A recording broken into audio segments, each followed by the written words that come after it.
Sa loob ng huling mga buwan, parang unti-unting lumalambot ang posisyon ng Estados Unidos pagdating sa Russia.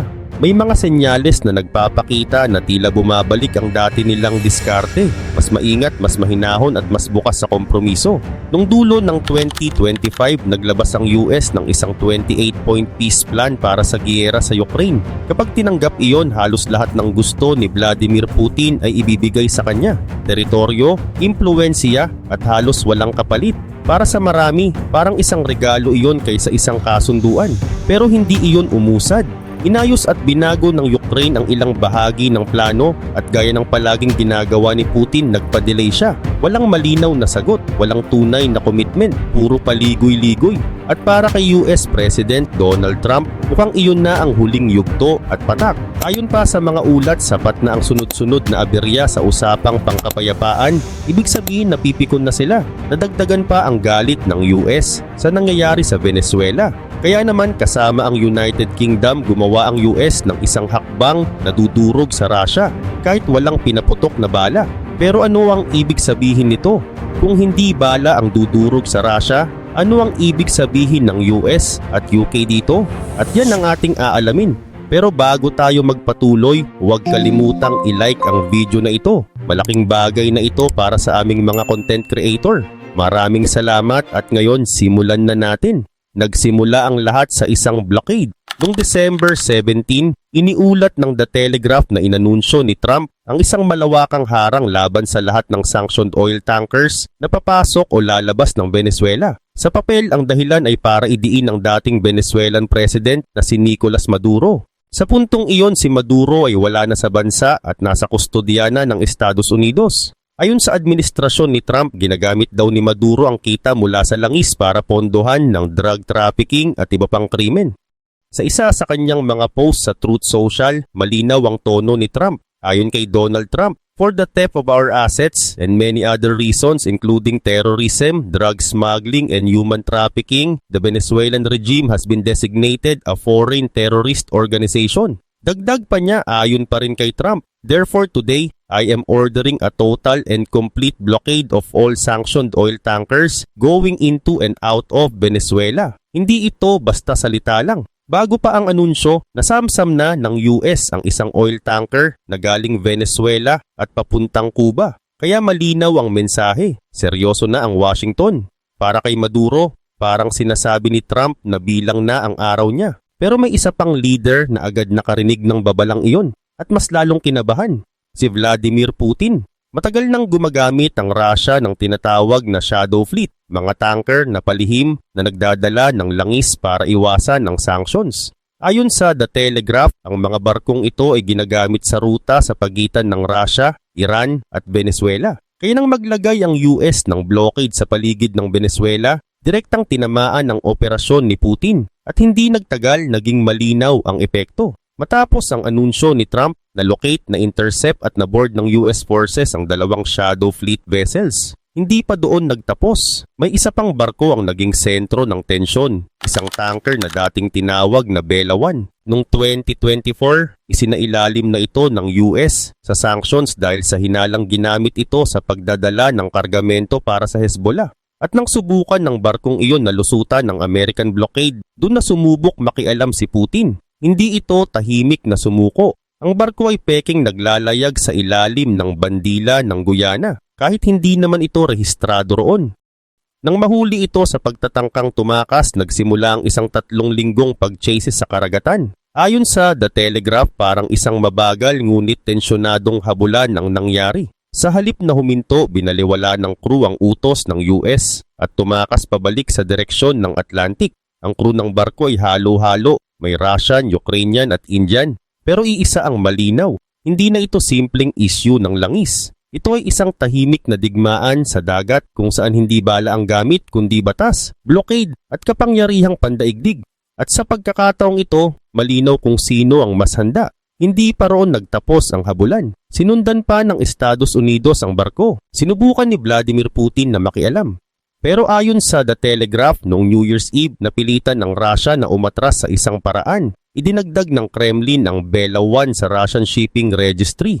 Para sa Moscow, iyon na raw ang last resort. Ayon sa kalkulasyon ng Kremlin, sapat na dapat iyon para matigil ang operasyon ng US. Iniisip nila na kahit pa may personal na ugnayan sina Trump at Putin, baka umurong na ang Amerika. May mga dahilan silang pinanghahawakan. Una, bumalik na ang barko bago pa makarating ng Venezuela. Ikalawa, wala itong kargang langis. At ikatlo, ang pag-akyat ng US sa barko ay posibleng lumabag sa international law at magdulot ng diplomatic incident. Pero mali ang basa ng Kremlin. Sa halip na tumigil, mas lalo pang pinursige ng Estados Unidos ang paghuli sa Bella 1. Umabot pa sa puntong pinagalitan ng Kremlin ang US dahil sa patuloy na habulan. Walang pakialam ang Amerika. Desidido na silang kunin ang barko. Kahit pa nagpadala ang Russia ng formal request na itigil na ang operasyon, hindi umatras ang US. Hanggang sa tuluyan na nilang naabutan ang target. May kaunting tulong mula sa United Kingdom.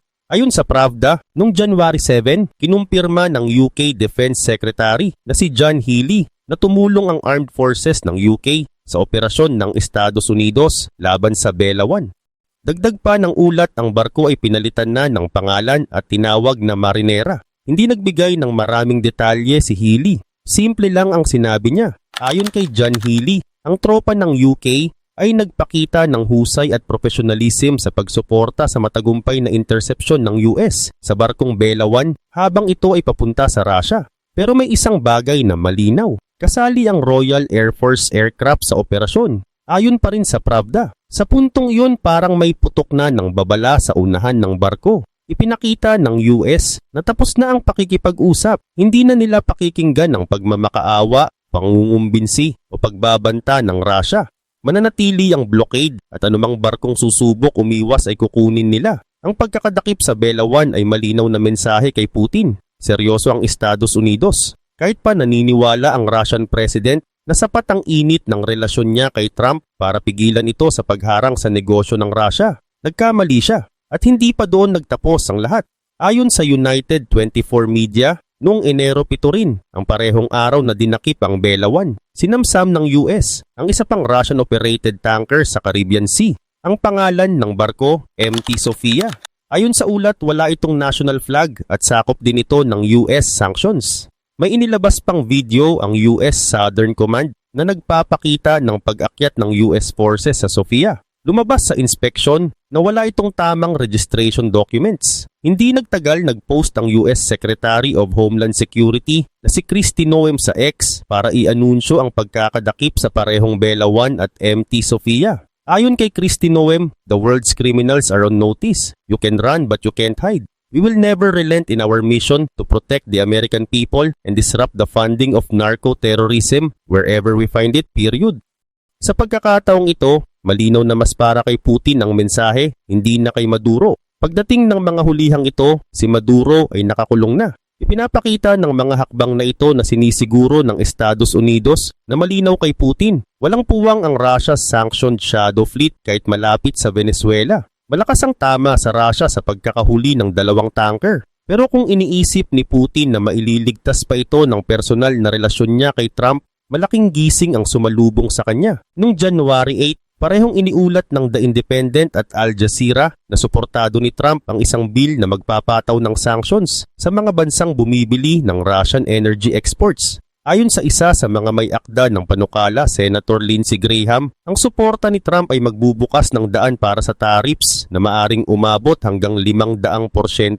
Hindi pa yun batas syempre. Kailangan pa nitong dumaan sa normal na proseso sa Kongreso. Pero malinaw na ang direksyon. Hindi na ito simpleng blockade. Ito ay isang mensaheng hindi na kayang balewalain ng Kremlin.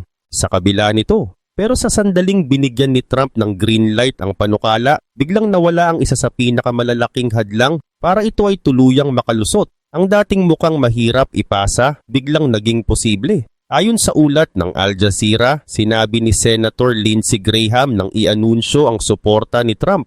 This bill will allow President Trump to punish those countries who buy cheap Russian oil, fueling Putin's war machine. Dagdag pa ni Graham, ayon pa rin sa Al Jazeera, this bill would give President Trump tremendous leverage against countries like China, India, and Brazil to incentivize them to stop buying the cheap Russian oil that provides the financing for Putin's bloodbath against Ukraine. Ibig sabihin nito, hindi lang mga barko ang nawawala kay Putin. Kung tuluyang maging batas ang panukalang ito, posibleng mawala rin sa kanya ang ilan sa pinakamalalaking bumibili ng Russian oil.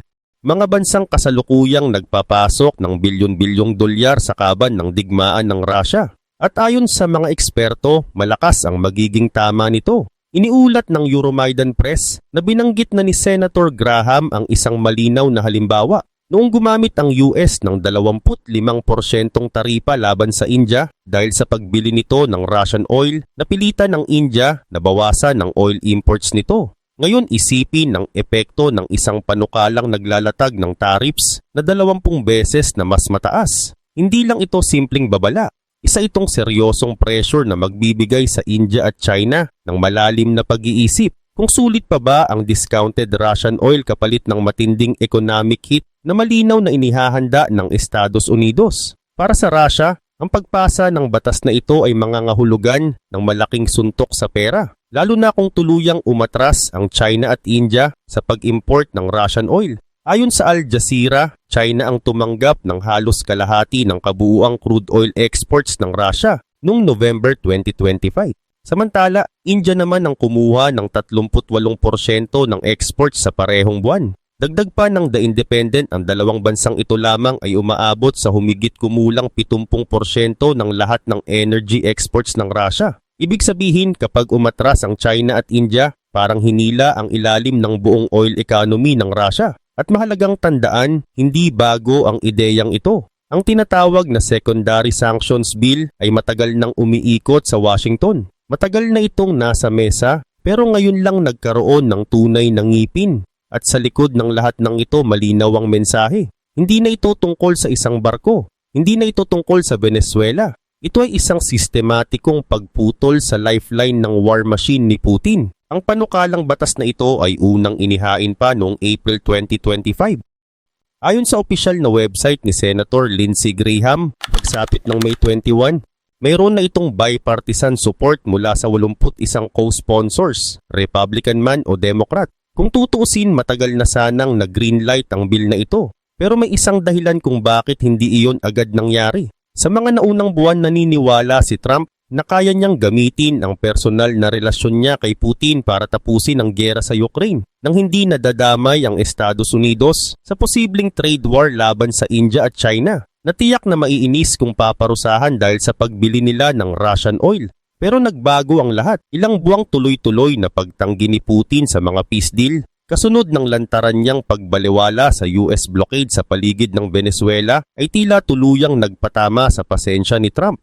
Sa mga darating na linggo o buwan, malaki ang posibilidad na ang 500% tariffs bill ay tuluyang maging batas. Siyempre sa politika ng US, walang kasiguraduhan hanggang formal na napipirmahan ng isang panukala. Posible ring ginagamit ni Trump ang green light na ito bilang pressure tactic, isang banta para pilitin si Putin na bumalik sa negotiating table. Pero habang nag-aalinlangan ang ilan sa Washington, hindi naman naghintay ang United Kingdom. Bago pa man ang pagkakahuli sa Bella 1 sa Mt. Sofia at sa pag-usad ng isang posibleng mapaminsalang sanctions bill laban sa Russia, gumawa na ng sariling galaw ang UK. Isang hakbang na diretsong tatama sa Russian liquid natural gas o LNG exports. Ayon sa Euromaidan Press sa isang artikulo noong January 8, inanunsyo ng Britain na noong November 2025, ipagbabawal na nito ang mga UK companies na magbigay ng maritime services, kabilang ang shipping, insurance at maintenance para sa Russian LNG. Ang pagpapatupad ng ban ay unti-unting isasagawa sa buong 2026. Sa madaling salita, habang pinoproblema ni Putin ang mga nahuling shadow fleet tankers at ang paparating na secondary sanctions, ang UK naman ay gugulin ng 2026 sa pag-phase out ng LNG imports. Mahalaga ang hakbang na ito sa dalawang dahilan. Una, malaki ang posibleng tama nito sa Russian LNG exports papuntang UK. Ikalawa, ipinapakita nito na nauuna ang UK kaysa sa European Union o EU pagdating sa pagputol ng ganitong klase ng energy imports. Ayon sa Euromaidan Press, wala pang katumbas na aksyon ng EU laban sa Russian LNG tanker fleet. Sa halip, mas pinili ng EU ang isang ban na may deadline pa sa January 2027. Isang koalisyon ng 40 civil society groups, kabilang ang Greenpeace at Rasom We Stand, ang nagsabing too late ang deadline na yon. At may punto sila. Malaki pa rin ang kinikita ng Russia sa pagbebenta ng LNG sa European Union. Noong January 8, iniulat ng The Irish Independent ang isang analysis na nagpapakitang patuloy na umaasa ang EU sa Russian LNG at walang senyales na babagal ito sa 2026. Ayon sa ulat, 76.1% ng 19.7 million tons o 21.71 million tons ng LNG na ginawa ng Northwest Siberian Yamal Project ay napunta sa EU noong 2025. Ang LNG purchases na yon mula sa isang Russian supplier lamang ay katumbas ng 7.2 billion euros o humigit kumulang $8.39 billion. Nakita para sa mga kumpanyang LNG ng Russia, lahat ay binubuwisan ng Kremlin. Binibigyang diin din ng Euromaidan Press ang Yamal Project sa pagtalakay sa patuloy na pagdepende ng EU sa Russian LNG. Ayon sa kalkulasyon ng Greenpeace, mula 2022 hanggang 2024, kumita ang Yamal Project ng humigit kumulang $40 billion mula sa LNG sales. Mula roon, $9.5 billion ang napunta sa profit tax, pera na diretsong pumasok sa kaban ng special military operation ni Putin. Ayon pa rin sa Euromaidan Press, sapat ang halagang iyon para punduhan ang paggawa ng 271,000 Shahed drones.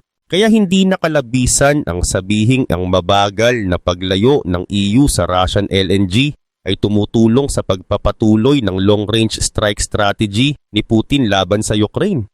May epekto ang kasalukuyang sanctions, oo. Pero malinaw rin ang tanong, sapat ba ang bilis nito para pigilan ng digmaan? Noong December 25, iniulat ng Reuters na napilitan ang Russia na ipagpaliban ng several years ang target nitong makapag-produce ng 100 million tons ng LNG kada taon.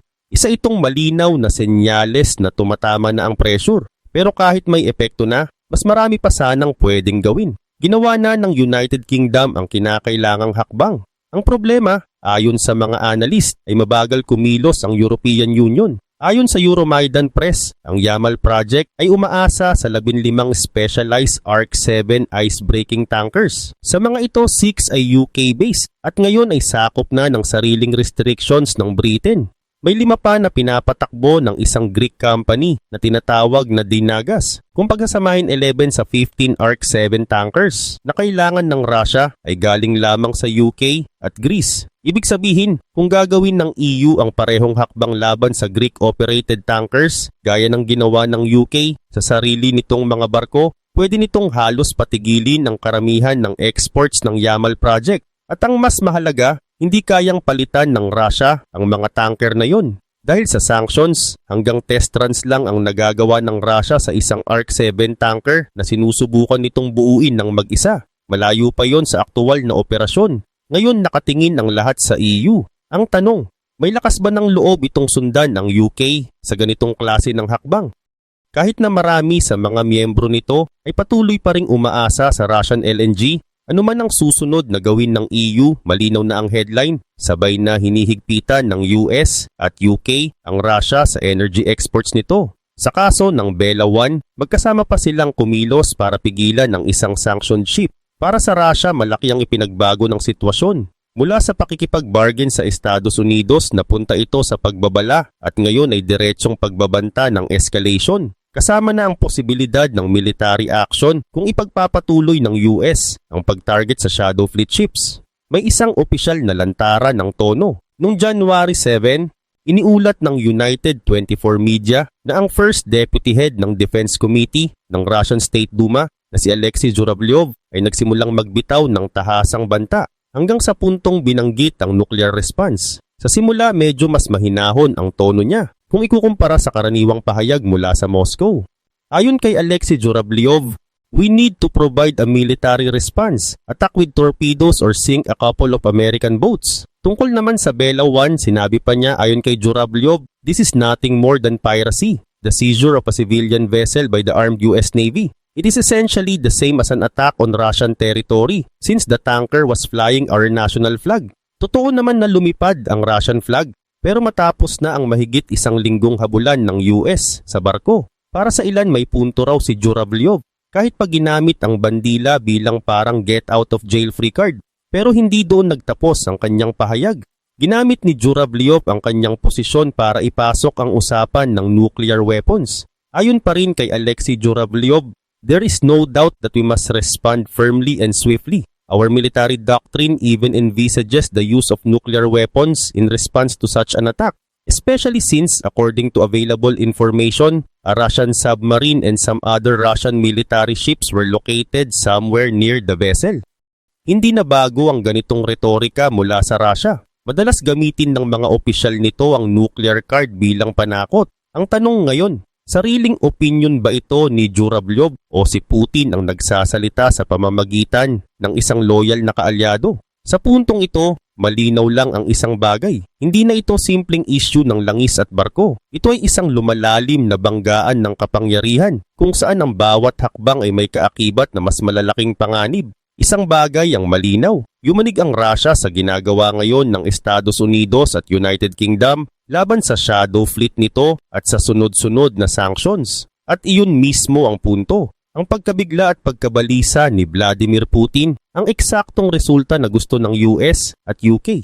Hindi lang dahil sa operational damage, kundi dahil napahiya si Putin at naging bahagi ito ng isang bagong taon na unti-unting naglalantad na mas mahina siya kaysa sa ipinapakita niya. Binanggit ito ng The Telegraph sa isang artikulo noong January 7. Ayon sa senior foreign correspondent nitong si Adrian Blomfield, ever since coming to power more than a quarter of a century ago, Vladimir Putin has yearned for Washington to treat him as the leader of a great power, an equal of the United States, as it did during the Cold War. Instead, in the wintry waters of the North Atlantic, Mr. Trump has treated Russia as a minnow, swatting aside its president in the most chastening way. Masakit iyon para kay Putin. Lalo na kung isasaalang-alang na ipinakita na ng US kung gaano kaliit ang respeto nito sa mga pagsisikap ni Putin na protektahan si Nicolas Maduro. Natalakay na namin sa isang hiwalay na video ang American operation na humuli kay Maduro, pati kung paano nito pinapahina ang impluensya ni Putin sa South America. Ang mahalagang takeaway, lumiit ang abot ng kapangyarihan ni Putin sa rehiyong iyon. Ngayon ang hayagang pag-target ng US at UK sa shadow fleet ships ay isa na namang suntok sa imahe ng isang leader na matagal nang tinatawag na strongman. Pero ngayon ay kitang-kita na ang mga bitak sa kanyang armor. Hindi rin nagpakita ng pag-aalinlangan ang US sa pagpaparamdam kay Putin na wala silang pakialam sa kanyang galit o reaksyon. Noong January 7, iniulat ng Pravda ang mga pahayag ng White House Press Secretary na si Karoline Leavitt. Habang pinagtitibay niya na maganda pa rin ang relasyon ni Trump at Putin, malinaw din ang dagdag niya. Ayon kay Caroline Leavitt, ang pag-detain ng mga sanctioned vessels ay the policy of this administration and is not afraid to implement it. Posibleng ito ang paraan ni Trump para ipakita ang frustration niya sa patuloy na kabiguan na maabot ang isang peace deal sa Ukraine. Kung ganun nga, mukhang hindi pa gumagana ang pressure sa ngayon. Ayon sa The New York Post, iniulat ng Russia's Ministry of Foreign Affairs ang tugon nito sa isang amended 19-point peace plan na tinalakay ng Kremlin.